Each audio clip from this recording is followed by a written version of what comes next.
Ketika kita membahas tentang seorang pahlawan, biasanya pikiran kita akan langsung tertuju pada figur yang penuh kejayaan. Hidupnya penuh dengan petualangan dan sosoknya seperti lakon dalam sebuah cerita film. Tapi, apakah benar para pahlawan memang selalu hidup dan mati dalam kejayaan?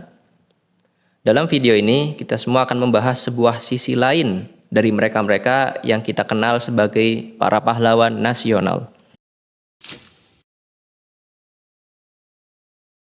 Assalamualaikum teman-teman sekalian, nama saya Adnan dan selamat datang di channel saya. Dan ini adalah video pertama saya yang semoga dari video ini ya mengawali ribuan langkah perjalanan saya di platform YouTube ini. Channel ini saya arahkan untuk keperluan sharing ya atau berbagi informasi dari apa yang telah saya baca, utamanya dalam tema sejarah sesuai judul channel tentunya. Nggak perlu lama-lama lagi ya. Kita langsung menuju ke nomor pertama dari sisi gelap para pahlawan. Sisi gelap yang pertama yaitu adalah mereka hidup miskin.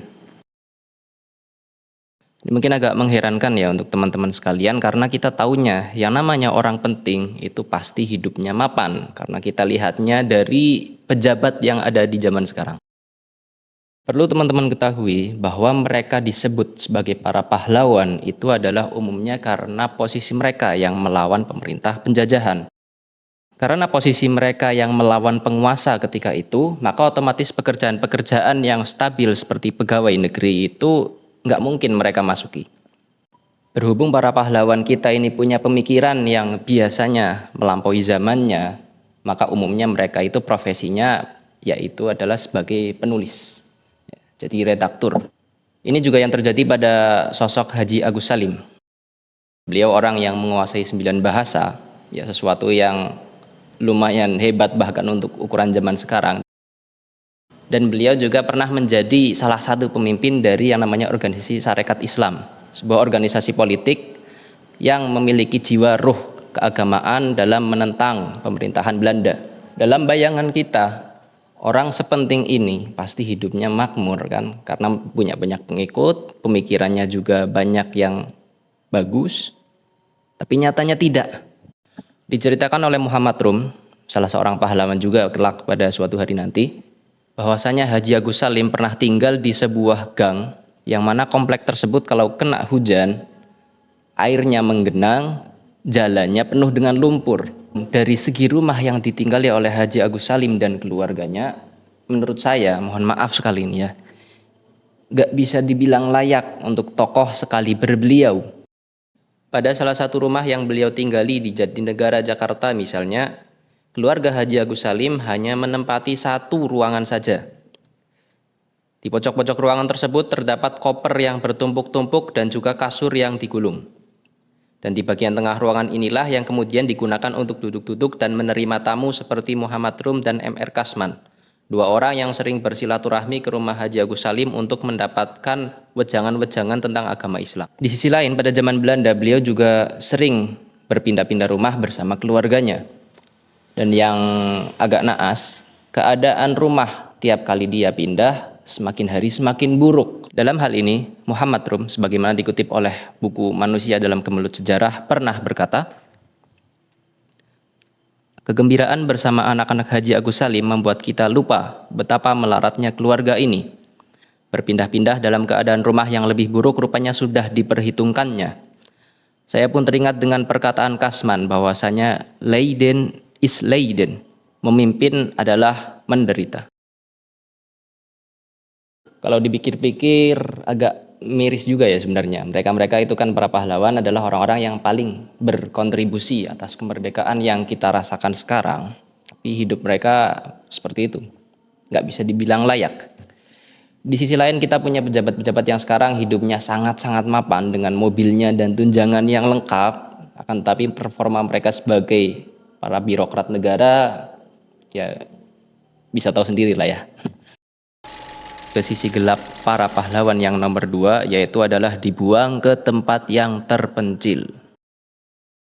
Kalau untuk yang nomor 2 ini mungkin teman-teman sudah nggak terlalu heran ya, karena mereka-mereka yang melawan penjajah itu pasti ya ada aja hukumannya kan. Dan pada zaman dulu salah satu hukuman yang termasuk paling parah ditujukan untuk orang-orang yang paling melawan pemerintah penjajahan kolonial Belanda, itu adalah dibuang ke tempat yang namanya Boven Digul.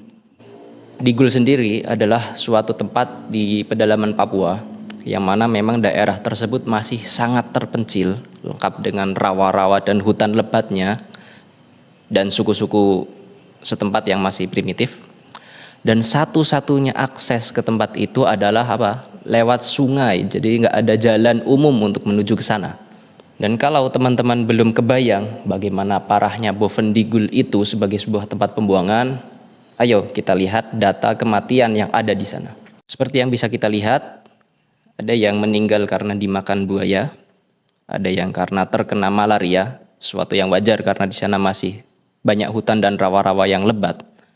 Kemudian ada juga yang mati dipanah oleh orang, bahkan ada juga yang meninggal karena dimakan oleh orang, yaitu suku setempat mungkin ya. Sepertinya setelah melihat data ini, nggak perlu lagi lah ya kita jelaskan seberapa mencekamnya daerah sana. Adapun di antara pahlawan kita yang pernah dibuang ke Boven Digul itu adalah pertama ada Muhammad Hatta, wakil presiden pertama kita. Kemudian yang kedua ada yang namanya Sultan Syahrir, yaitu yang menjabat sebagai Perdana Menteri pertama Republik Indonesia setelah merdeka. Dan beliau juga merupakan orang yang bersama Haji Agus Salim pernah memenangkan sidang PBB di Amerika Serikat melawan Belanda. Keberhasilan mereka dalam perundingan ini kemudian sedikit demi sedikit ya menjadikan Amerika lebih pro pada kemerdekaan total negara Indonesia. Dan soal kesiapan untuk dibuang ke Digul, Bung Hatta sebenarnya beberapa bulan sebelum ditangkap oleh Belanda pernah mengatakan, kemana kita dibawa oleh nasib, kemana kita dibuang oleh yang berkuasa. Tiap-tiap bidang tanah dalam Indonesia ini, itulah juga tanah air kita yang kita cintai. Semuanya itu tak boleh asing bagi kita, dan kita bersedia akan menempuhnya satu persatu di mana perlu. Kita masuk ke sisi gelap para pahlawan kita yang nomor 3, yaitu dipenjarakan oleh rekan seperjuangannya sendiri. Nomor 3 ini mungkin teman-teman sama sekali gak kepikiran ya pada awalnya, karena kita menganggap bahwasanya yang namanya pahlawan itu kan saling bahu-membahu kan memerdekakan Indonesia. Jadi harusnya mereka akur kan sampai akhir hayat masing-masing. Dan memang anggapan seperti itu nggak salah juga. Jadi para pahlawan kita umumnya itu mereka secara pribadi, antar pribadi masing-masing mereka berhubungan baik. Tapi yang perlu diingat adalah biasanya mereka itu masing-masing membawa konsepsinya sendiri tentang bagaimana negara ini dijalankan. Jadi kalau kita analogikan ya, bahwasanya mereka ketika sebelum merdeka, sebelum Indonesia merdeka itu mereka sama-sama membangun sebuah bangunan yang namanya Republik Indonesia. Tapi setelah kemerdekaan itu mereka raih, mereka itu lantas berlomba-lomba untuk mewarnai bagaimana bangunan Indonesia itu wujud. Jadi misal katakanlah ya bagaimana warna catnya, apa aja yang ada di dalam rumah tersebut, nah seperti itu. Jadi selepas Indonesia itu mendapat kemerdekaan, orang-orang ini berhubung punya haluan politik yang berbeda-beda. Dari perbedaan haluan politik ini kemudian merambah ke hubungan antar pribadi yang ya tergantung keadaan, bisa memburuk, bisa juga membaik. Salah satu peristiwa yang kemudian menjadikan hubungan mereka itu memburuk itu adalah ketika Bung Karno menjalankan apa yang dinamakan sebagai demokrasi terpimpin. Jadi ketika itu pada akhir tahun 50-an menuju masuk ke tahun 60-an ya, Bung Karno memberlakukan pemerintahan yang mana dia itu jadi sebagai penguasa tunggal yang bisa dibilang nggak bisa diganggu gugat, atau untuk bahasa zaman sekarangnya ya tiran ya atau otoriter. Dan mungkin karena Bung Karno juga bergerak atas berbagai pertimbangan beliau sendiri ya, itu adalah beliau mulai memenjarakan orang-orang yang memang tokoh-tokoh besar tapi nggak sehaluan dengan konsepsinya dalam demokrasi terpimpin. Jadi orang-orang yang mengkritik bagaimana dia itu semakin hari semakin menjadi seorang tirani itu dipenjarakan. Dan 2 orang yang termasuk dipenjarakan oleh beliau adalah Sultan Syahrir yang mana sudah kita sebut tadi, seorang Perdana Menteri pertama kita. Kemudian yang kedua adalah Buya Hamka, seorang ulama Muhammadiyah yang kemudian juga menjadi pahlawan nasional. Perlu diingat ya, mereka-mereka yang ditahan oleh Bung Karno dalam masa demokrasi terpimpin yang statusnya adalah tahanan politik itu ditahan tanpa adanya sidang, alias langsung ya main penjara aja. keadaan dalam penjara itu sangat-sangat parah. Buya Hamka cerita bahwasanya keadaan di penjara itu siang malam, bahkan ketika waktu tidur pun masih diganggu oleh para sipir penjara. Dan ada satu momen yang kemudian menjadikan Buya Hamka itu pada akhirnya menyerah, yaitu ketika apa?